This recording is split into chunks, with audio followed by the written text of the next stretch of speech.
দ্বিতীয় দফায় এয়ারপোর্টে দেখা গেল ওপেনার তানজিদ হাসান তামিম এবং লেগ স্পিনার রিশাদ হোসেনকে।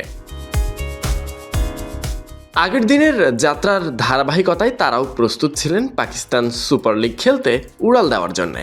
ব্যাগ, পাসপোর্ট আর টিকিট সবকিছু গুছিয়ে শান্তভাবেই চেকিং সম্পূর্ণ করলেন দুজন। এবারই প্রথম ৮ দল নিয়ে হতে যাচ্ছে পিএসএল। প্রথমবারের মতো নিলামও হয়েছে এবার। তবে বড় পরিসরে আয়োজনের পরিকল্পনা থাকলেও শৃঙ্খলাজনিত কারণে শেষ পর্যন্ত স্রেফ করাচি আর লাহোরে হবে গোটা আসর। টুর্নামেন্ট শুরু বৃহস্পতিবার।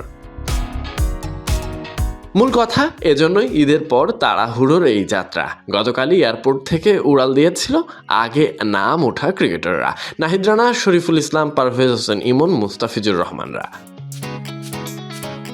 নিলামের আগেই সরাসরি চুক্তিতে ৬,৪৪,০০,০০০ রুপিতে মুস্তাফিজুর রহমানকে দলে নেয় লাহোর কালান্দার্স। নিলামে এই দলেই ৬০ লাখ রুপিতে পারভেজ হোসেন ইমনকে দলে নেয়। পেশোয়ার জালমি ৬০ লাখ রুপিতে দলে পায় Nahid রানাকে।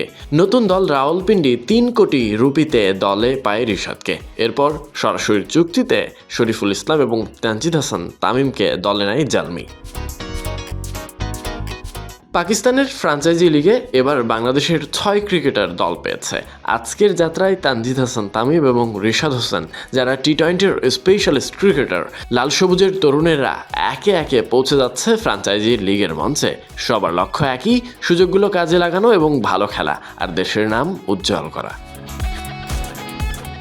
Sadiq Ahmed Sunny, BD cric time.